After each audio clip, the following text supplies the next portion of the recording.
Alright, so I've seen some people sharing a post that's, I don't know. I don't want to call people stupid, but if you've been sharing this, you're a fucking idiot. I'm off to a great start. But pretty much, it's a post that looks like this. And it's a little text post. I'll probably put it on the screen. And it says, "No vaccine for HIV after 40 years of research. No vaccine for the common cold. No vaccine for cancer after 100 years of research. Nothing.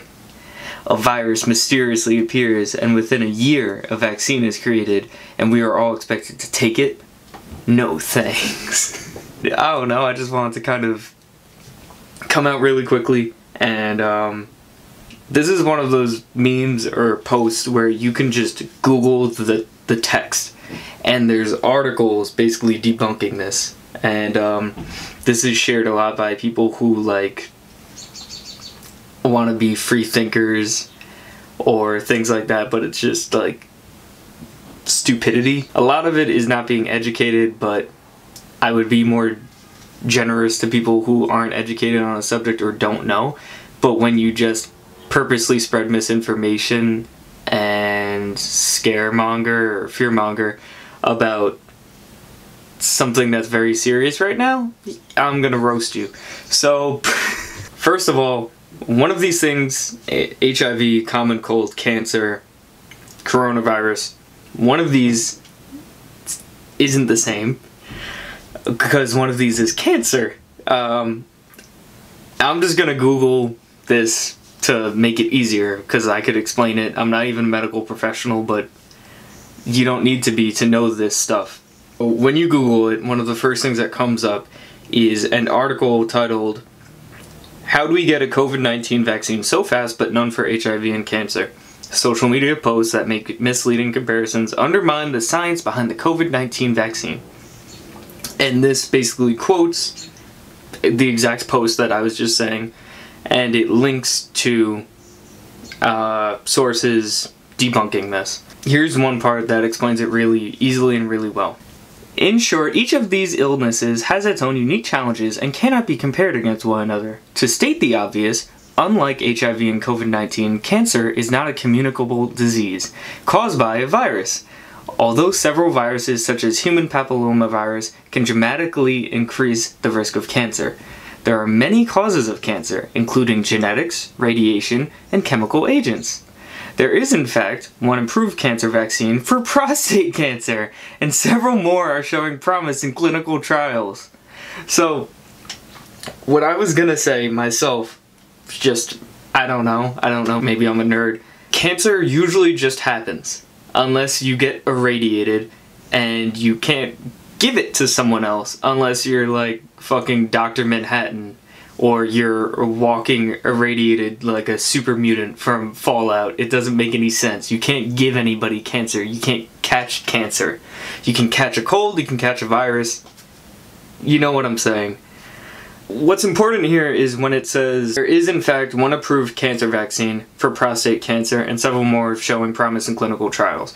When you look into this, you see that usually what it is, it's a vaccine that stops or prevents the cause of cancer. It usually doesn't stop cancer in its tracks, because usually what does stop cancer is chemotherapy, radiation, surgery, the things that can either directly cut out the cancer and remove it, or stop the cancer. And years from now, we may see that that is like barbaric and not very smart, not educated. But right now, that's the best that we have. We don't have, you know, a solution beyond that. But as you can see, we are getting vaccines for cancer. So I don't know why, you know, there's also the whole thing that there's many different kinds of cancer, and they usually affect people in different areas of their body. There's no one size fits all. There will never be a vaccine just probably for cancer. This article goes on. One reason scientists struggle to develop a vaccine for HIV is that the virus mutates rapidly and can evade treatment by hiding out in cells. Other viruses are not this sneaky. And as Reuters points out, successful vaccines for other viruses such as influenza rely on inactivated or weakened versions of the virus to create the vaccine. But weakened HIV has not been effective in prompting immune responses, and live HIV is too dangerous to use in a vaccine. Wow, that's crazy. So there's a scientific reasoning for why we haven't had an HIV vaccine, which is just fantastic. Crazy, when you Google things, you might actually find answers if you want to be such a free thinker. So that's HIV, cancer.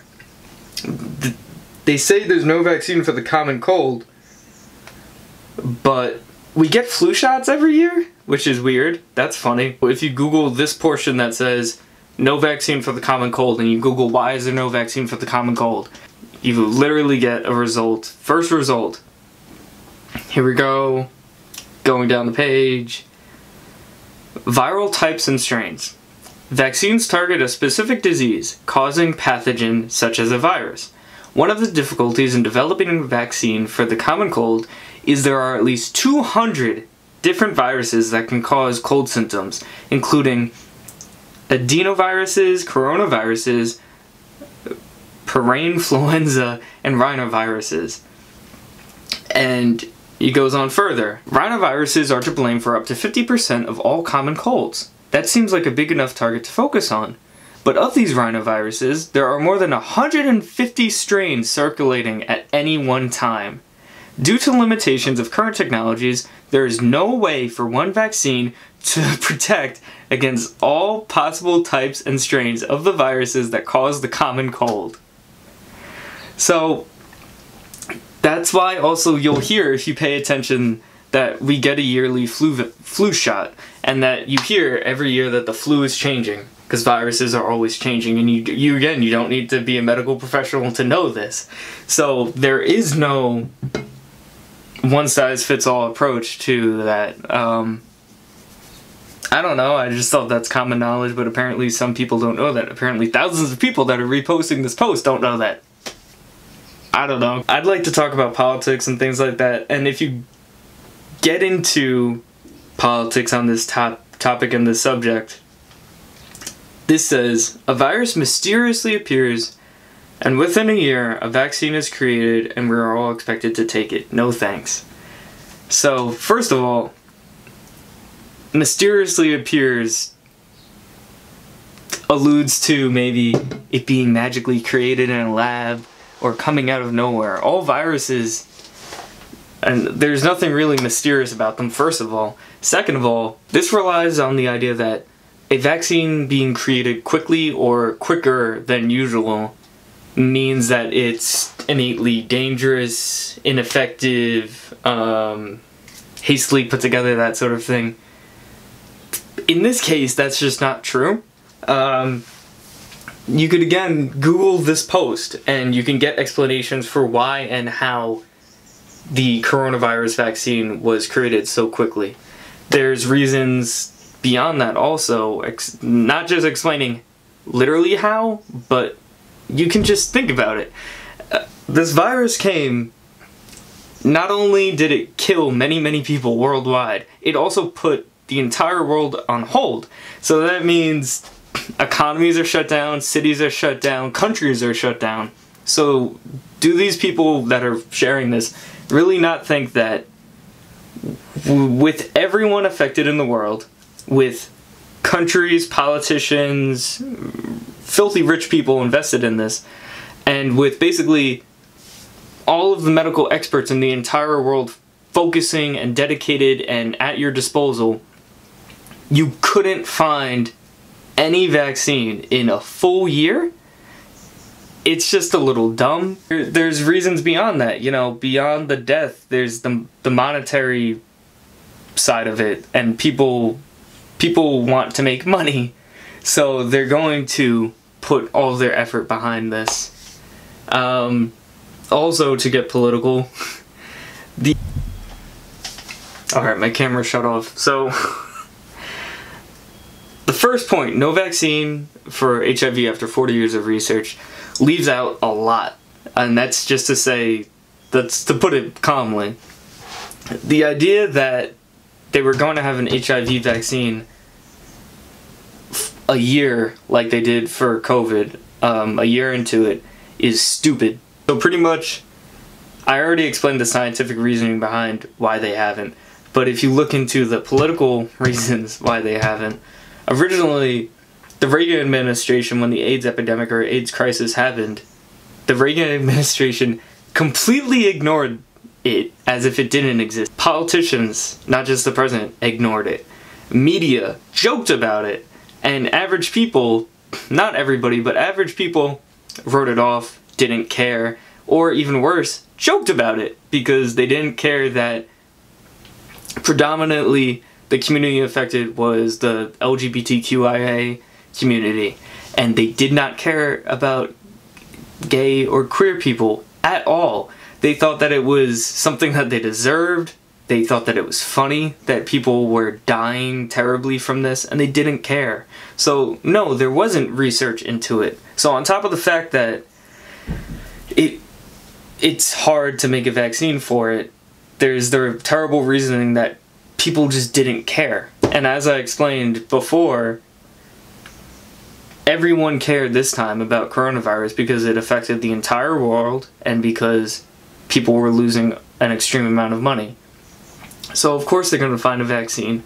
I don't know. I just think that it's a little ridiculous that these type of people that feed into conspiracy theories completely neglect the idea that an HIV vaccine was not created, first of all, because the response to it was basically nothing.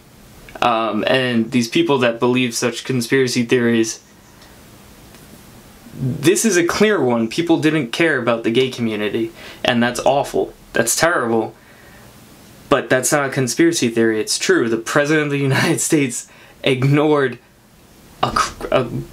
basically a global crisis, the AIDS epidemic. He completely ignored it, and that's not a conspiracy theory. You don't have to write some stupid memes about that. So basically this is just all to say, feel free to do your own research. Don't just retweet memes, don't just repost memes. You can Google this shit. You don't have to be an idiot. You don't have to have a medical degree. There's complete reasonings for why basically there's no negative to getting the vaccine unless you're allergic to the active ingredient in it. The idea that one specific vaccine was causing blood clots, it's a completely minuscule amount of people that were getting blood clots. The idea that now that should discourage people from getting any of the vaccines at all is completely ridiculous. You're just looking for excuses not to get the vaccine. I don't know, I shouldn't be surprised about this because people already didn't want to get vaccines because they thought that they caused autism and stuff like that. And there's already anti-vaxxers. But this is just ridiculous. All these things you Google on your own, you could look it up, and it all makes sense. But yeah, pretty much, if you want to listen to me rant about politics in the future, I probably just won't be talking about memes. I'll probably be talking about like current events, what politicians say, legislation, stupid stuff that happens with conservatives and the right. Yeah, no. Stay tuned.